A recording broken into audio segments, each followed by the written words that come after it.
Tripura টেটের form fill আপের সময় সবচেয়ে বেশি জিজ্ঞাসিত ৪টি প্রশ্নের উত্তর দেব এই ভিডিওতে। আমার এলিজিবিলিটি ক্রাইটেরিয়া কি হবে?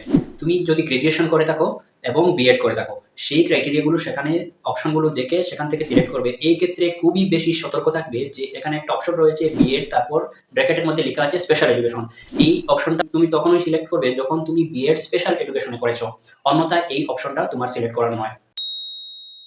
আমার সিজিপিএ কে পার্সেন্টেজে কিভাবে কনভার্ট করব? একদম সিম্পল।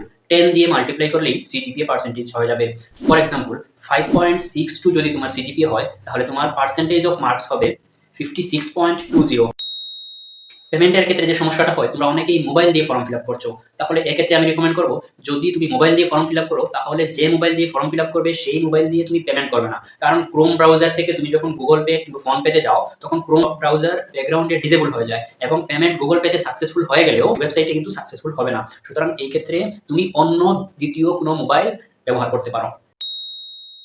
টেটের ফর্ম ফিল আপের complete step by step guide পেতে এই ভিডিওর ডেসক্রিপশন দেখে নাও।